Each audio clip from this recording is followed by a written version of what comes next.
Tá servido para vocês.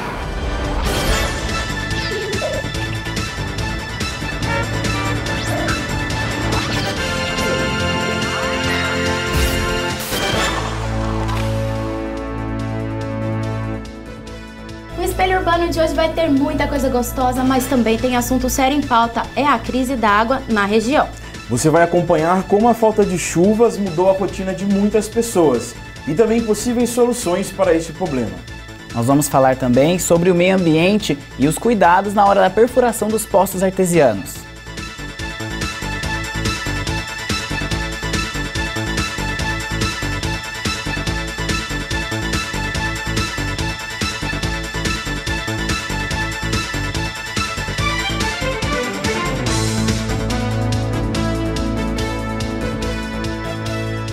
A gente abre essa edição com um assunto que é vital para a sobrevivência humana, a água.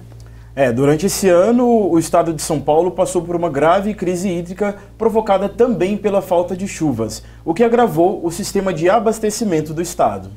Lucas, só para você ter uma ideia, das 20 cidades que fazem parte da região metropolitana de Campinas, apenas 9 adotaram racionamento de água, caso de Cosmópolis e de Valinhos. E as cidades que não optaram pelo racionamento como forma de economia, resolveram fiscalizar pelo bolso dos consumidores. Mas apesar disso, teve gente que, por conta própria, adotou algumas medidas para a economia de água. A nossa equipe foi para a rua e trouxe um exemplo para você.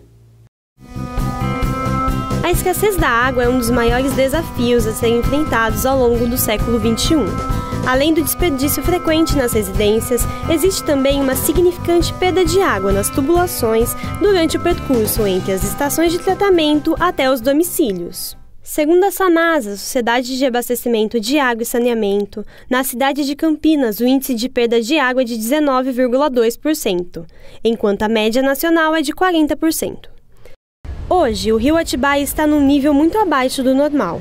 Resultante disso foi o racionamento de água em muitas cidades da região de Campinas. Daí, a iniciativa que muitos moradores adotaram para uma defesa ao uso racional e o início de novos hábitos que reduzam o consumo de água. É o caso do universitário Aparecido Santos, que desde cedo foi conscientizado sobre a importância da economia da água. Desde quando eu era criança, eu sempre escutava meu avô e minha avó falando, no sítio, que a gente tinha que economizar água porque sabia que uma hora ia faltar. Mas também não achava que ia ser tão rápido, que ia ser cedo desse jeito. A aposentada Elza Sense também dá bons exemplos de como reutilizar a água em casa. Quando eu lavo roupa, eu guardo a água, jogo no quintal. A última água eu molho as flores. Né?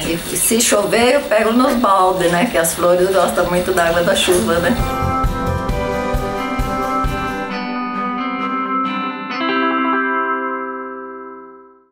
Somente em setembro, a Sanasa registrou mais de 7.200 casos de desperdício de água e pede para a população que, se caso veja alguém desperdiçando água, lavando carro na calçada, enfim, outras formas de desperdício, que ligue para um desses dois telefones que estão aparecendo no seu vídeo. A pessoa que estiver desperdiçando será punida e até multada, dependendo do caso. E Lucas, ainda nesse tema, se a água está faltando na torneira das pessoas, elas buscam outras formas para evitar o racionamento de água. Os poços artesianos é uma delas e a procura por eles aumentou cerca de 40% somente aqui na região. E estes dados são fornecidos pelas empresas que perfuram esses poços. Mas é preciso ter atenção. Para este serviço, para a perfuração dos poços, é preciso seguir alguns critérios, algumas regras. Veja na reportagem. Neste ano, em todo o estado de São Paulo, o Departamento de Água e Esgoto já emitiu 637 licenças para perfurações de poços e só a região de Campinas corresponde a 11% deste total. Esse geólogo confirma que existe maior procura pelos poços artesianos. Nesse momento que há uma redução da chuva e, portanto, uma diminuição das represas, as pessoas começaram a procurar alternativas. E a alternativa viável é o poço artesiano. Na casa da estudante Tainá, a família optou por instalar um poço artesiano. Ela diz que a falta d'água foi o principal motivo.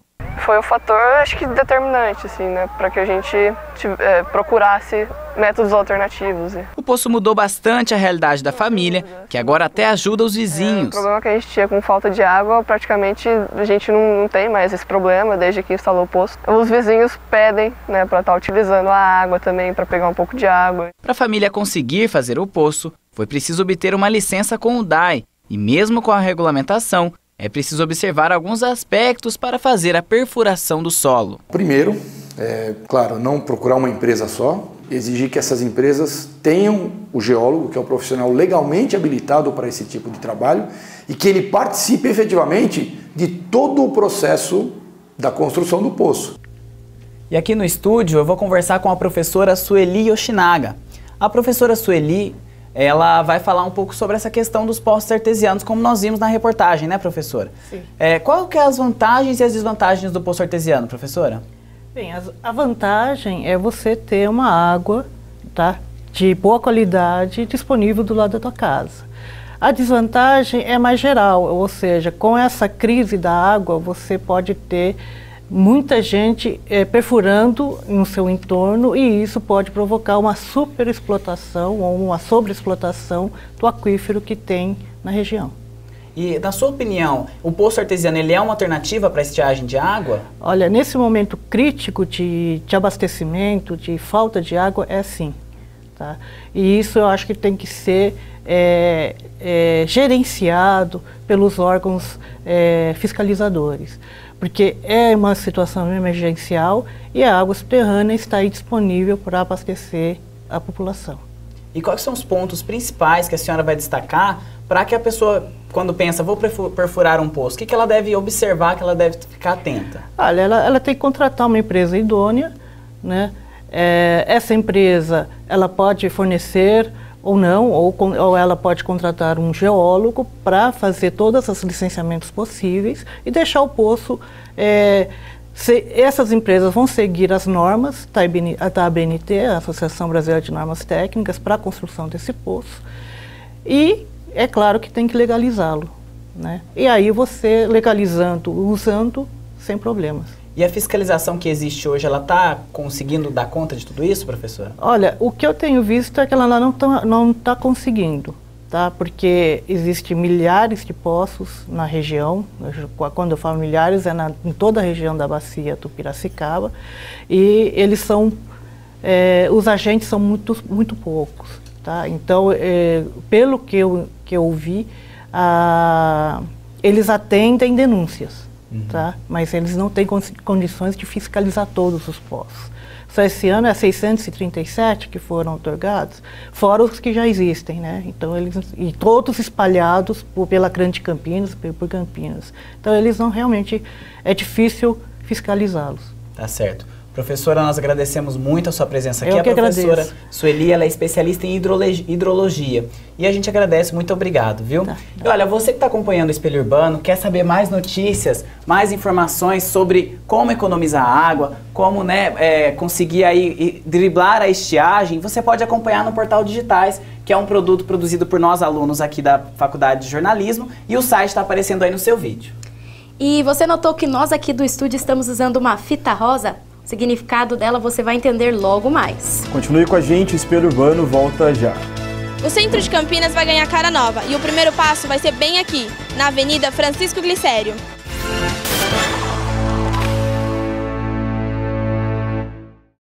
Desde 1982, a assistência judiciária da PUC Campinas oferece serviços jurídicos a pessoas com dificuldades financeiras.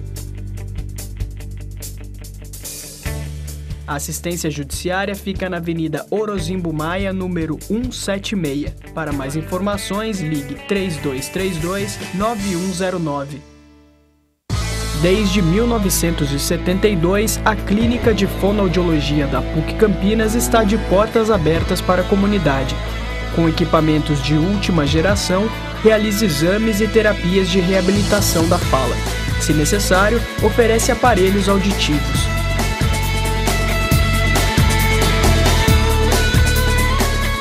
Mais informações pelo telefone 3343-6843.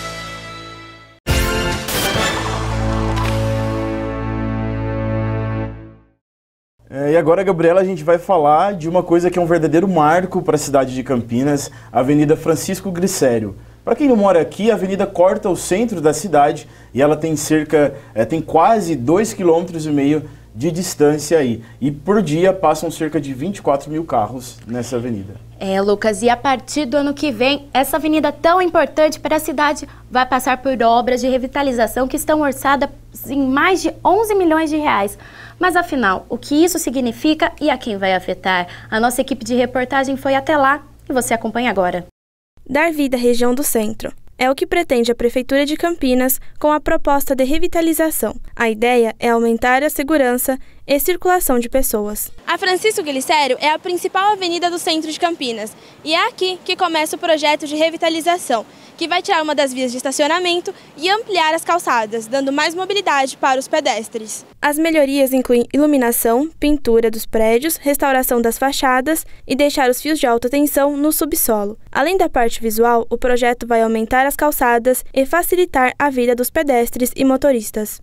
Nós queremos dar preferência ao pedestre, então aumentando uma faixa de um lado da calçada, mas vai ser totalmente proibida a possibilidade de estacionar na Glicério. É um centro histórico, nós precisamos realmente recuperar e fazer com que haja um convívio sustentável ali no centro da cidade.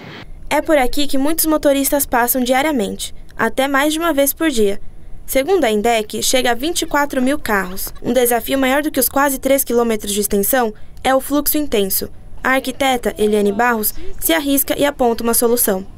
Esse fluxo ele só aumenta realmente nos horários de pico, porque existem avenidas no entorno que já diminuíram esse trânsito. O interessante seria ela ficar realmente somente para o trânsito local, né?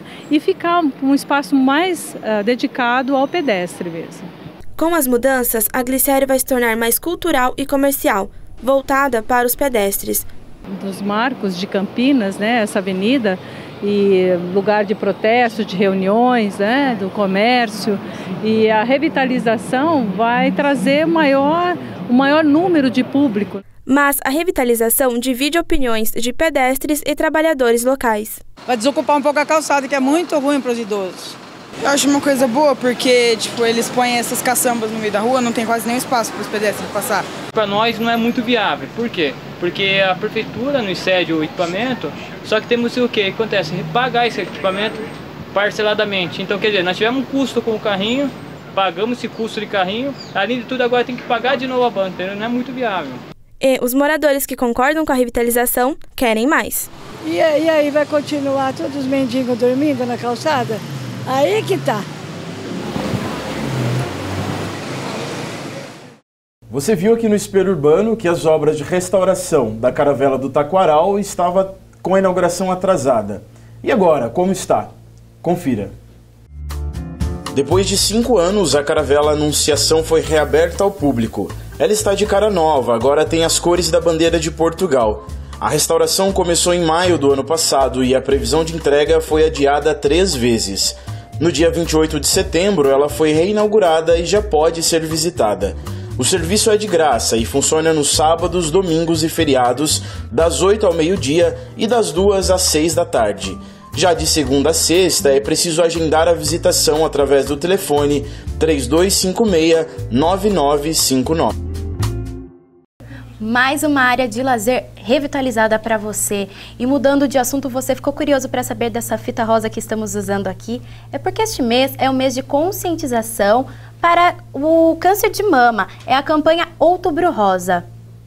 A campanha Outubro Rosa chegou aqui no Brasil em 2008. E aqui em Campinas, o movimento Campinas Rosa trabalha para conscientizar as mulheres para fazer o autoexame e também procurar ajuda médica quando necessário. Se você está curioso para ouvir história de gente que venceu o câncer de mama, pode acompanhar a reportagem especial no jornal Saiba Mais.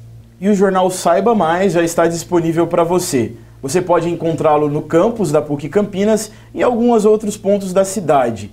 Entre no Portais Digitais e saiba onde encontrar. E agora, falando de inclusão, pesquisas apontam que pessoas com deficiência auditiva possuem os outros sentidos mais desenvolvidos. Sim, e pensando nisso, a Prefeitura de Jundiaí contratou algumas dessas pessoas para trabalharem na central de monitoramento, que ajuda a solucionar alguns casos lá na cidade. E de maneira especial, essa reportagem que você vai assistir agora está legendada para permitir a compreensão dos surdos. Atender a uma demanda de quase 10 milhões de surdos, segundo dados do IBGE, aumenta a necessidade de vagas para o mercado de trabalho. Erivelton e Rodrigo são exemplos. Os dois são surdos desde que nasceram e, apesar da deficiência, participam há 2 meses de um projeto na Guarda Municipal de Jundiaí. Eles monitoram as 178 câmeras de segurança espalhadas pela cidade. Por terem outros sentidos mais desenvolvidos, como a visão, a capacidade de concentração deles é a chave do sucesso. Uma pessoa que é surda, que ela se comunica através de libras, a comunicação dela é totalmente visual. Então ela está mais treinada para esse sentido, para usar esse sentido de uma forma mais potencializada.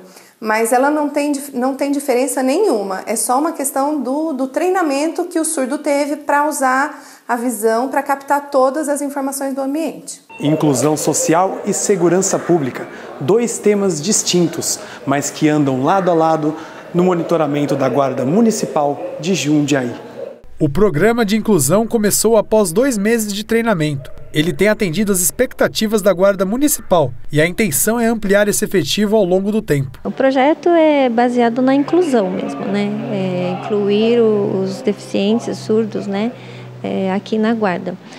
Nós iniciamos esse projeto no ano passado, quando, a partir de um curso que foi oferecido pela Guarda, um grupo de guardas para serem habilitados na comunicação em libras. A partir daí começaram a surgir algumas ideias e nós chegamos nessa ideia da inclusão. Erivelton, inclusive, sonha mais alto em relação ao futuro profissional. Ele falou que ele quer ser um guarda, ele quer ser polícia, que no futuro ele pretende ser. E agora é a hora do esporte. A gente vai falar agora de um esporte que não é muito praticado aqui ainda no Brasil e tem poucos adeptos, o badminton. Sim, eu não conheço muito bem, viu, Gabi, sobre esse esporte. Pelo que eu sei, é um esporte caro e associado às elites. Bom, então para ajudar você e os nossos telespectadores, a nossa equipe de reportagem foi atrás de uma equipe aqui de Campinas que é totalmente diferente dessa imagem que a gente tem. É que, na verdade, aqui na cidade, esse esporte é uma oportunidade de reintegração social de jovens da periferia. Força, agilidade, rapidez. O badminton chegou ao Brasil no fim da década de 80 e ainda é pouco conhecido. E se engana quem pensa que os jovens da Vila Brandina se preocupam com isso. Lá no bairro, a prática do badminton também é um resgate da cidadania. Iniciado com o apoio de uma instituição religiosa do bairro, hoje conta com algumas bolsas atletas do governo federal para manter os 114 jovens que sonham com um futuro melhor. Geisiane, aos 14 anos de idade, foi campeã sul-americana e vice-campeã pan-americana. E quando perguntei sobre o que era a vida dela antes de conhecer o esporte... Badminton amadureceu um pouco a minha cabeça em pensar um pouco mais alto, um pouco mais no meu futuro, em querer um bom futuro para mim. Tamires já disputou competições em vários países. Assim como Geisiane, encontrou no badminton experiências que não tinha ideia. Só ficava em casa. Aí eu não tinha nada para fazer, ficava na TV, ficava sentado, não tinha nada. Então, era uma vida sem nada. Em alguns estudos realizados por uma universidade norte-americana, o badminton é um dos esportes mais completos, pois além da rapidez, ele exige uma coordenação motora entre olhos e mãos. Essa peteca aqui, de apenas 5 gramas, ela pode chegar a 300 km por hora. Para manter as atividades, tudo é feito na base do voluntariado. Felipe é professor de educação física e todos os dias ajuda esses jovens, sem cobrar nada. Assim como eles, outros voluntários emprestam parte do seu tempo disponível para se dedicar aos jovens atletas da comunidade. É uma experiência única, porque são crianças de uma comunidade carente, que geralmente vão ficar na rua. E a gente está dando uma oportunidade de praticar um esporte, uma atividade física, viajar para fora do país, para dentro do país, para todos os estados. E você vai conhecer a nova mania que roda pelas ruas de São Paulo. São os food trucks. Se você não conhece, não saia daí que a gente já te mostra.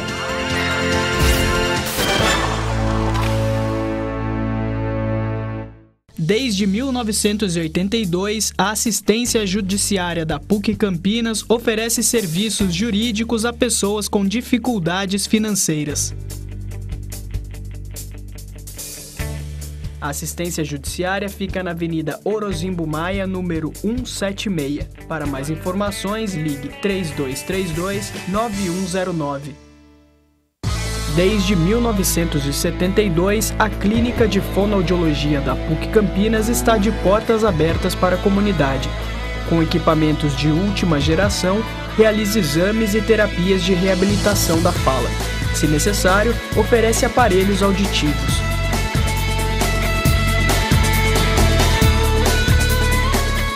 Mais informações pelo telefone 3343-6843.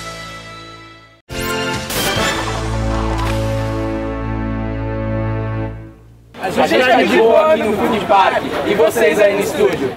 Bom, a gente tá bem, mas sem sombra de dúvidas eles estão muito melhores que a gente, né, Lucas? Gabi, eu acho que já deu para perceber qual é o nosso próximo assunto.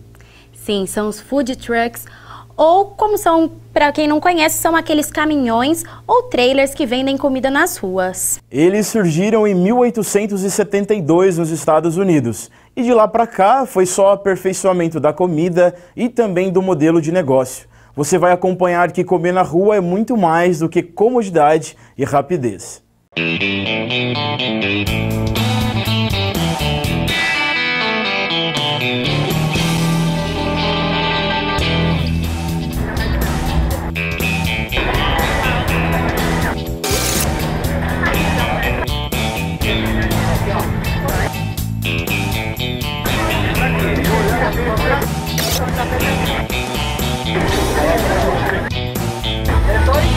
O food truck ele tem um pouco mais de autonomia em relação à confecção e à produção dos alimentos, né?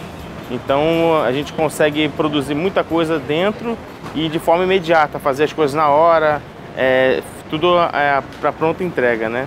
Eu acho que já o carrinho de rua ele fica limitado a ter uma produção em casa ou uma coisa bem pequena, bem restrita. Ele é muito mais equipado um carrinho convencional, o investimento é muito maior, o nível da comida, o restaurante mesmo, se você procurar em todos os trucks que tem hoje, procuram servir uma comida de qualidade, uma comida com uma responsabilidade de higiene, uma responsabilidade de servir de um formato bonito, um formato legal, que o cliente sinta como se estivesse num restaurante mesmo, comendo num lugar legal. Ele começa pelo cardápio assinado, um cardápio autoral, assinado por um chefe de cozinha, alguém formado em gastronomia, que estudou para isso, que montou um conceito, assim como se monta um conceito de restaurante, a gente monta o conceito em cima do food truck também. Então,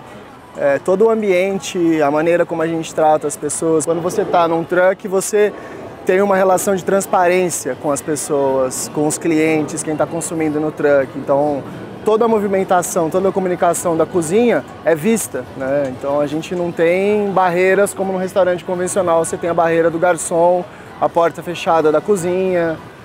Aqui não, aqui tudo é transparente. Você já percebe a diferença na constituição da lei que já existe em São Paulo, que são as categorias A, B e C.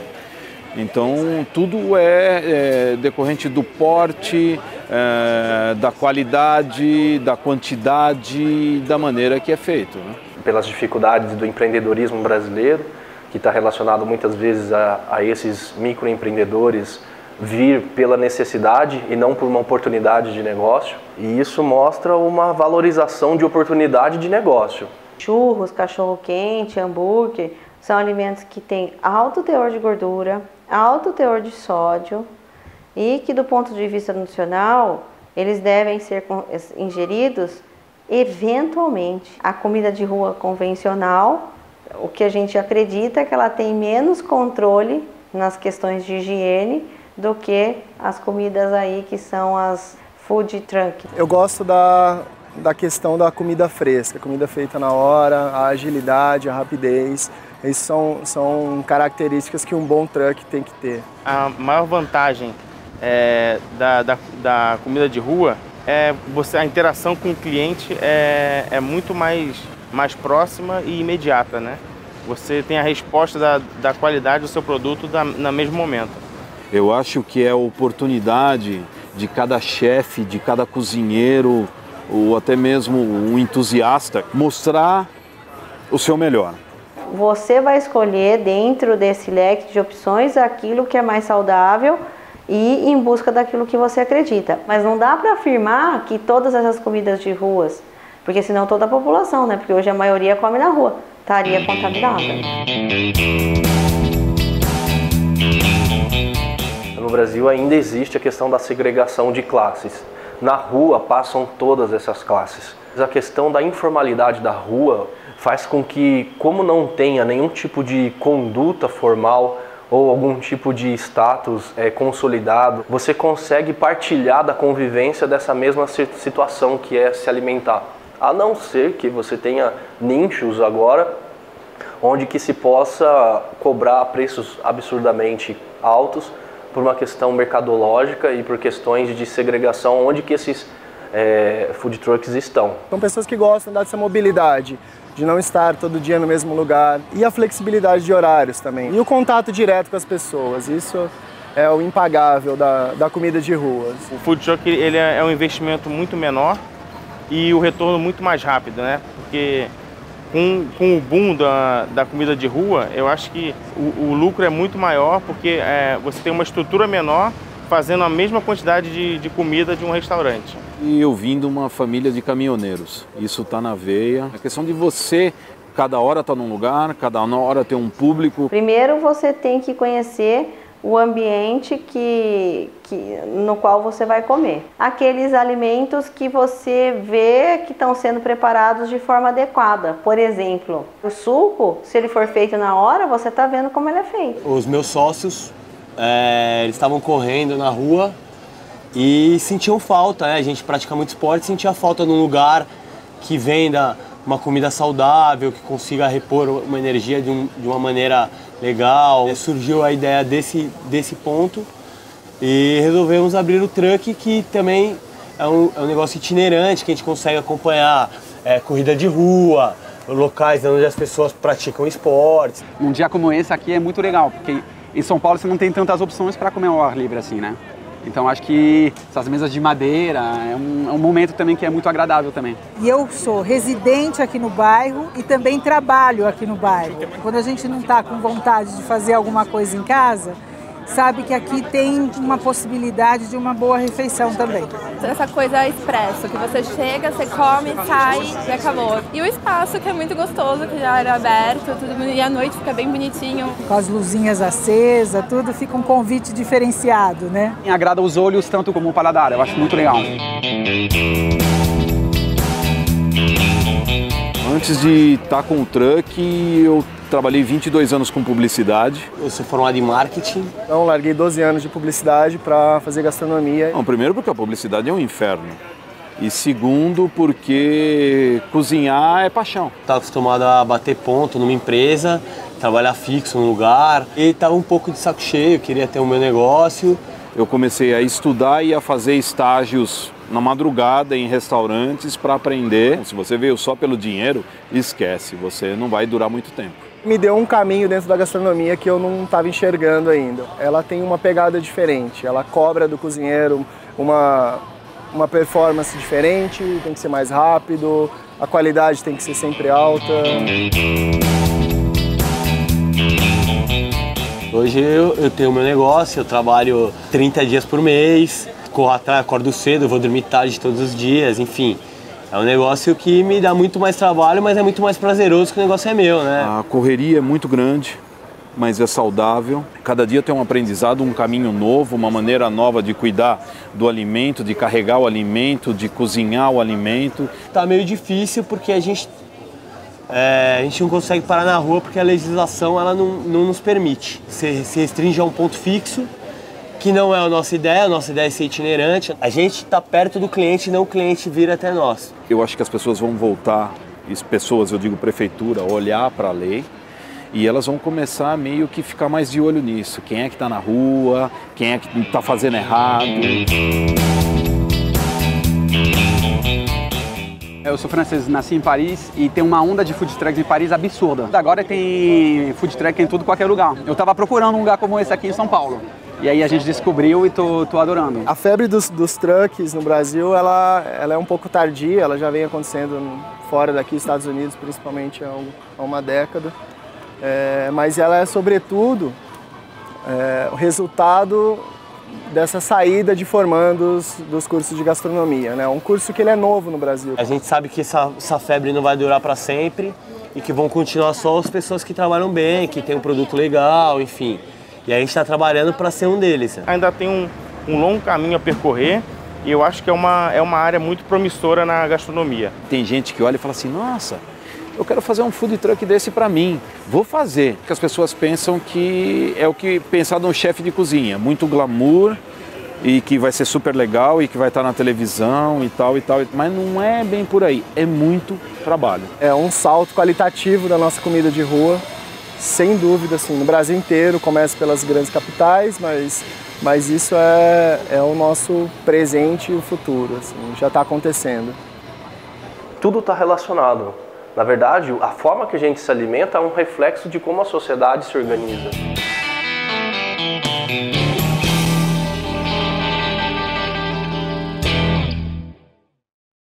A gente se despede com as melhores imagens desta edição. Muito obrigada pela companhia. E não deixe de conferir outras informações no jornal Saiba Mais e também no portal Digitais. Até a próxima. Tchau. Até lá.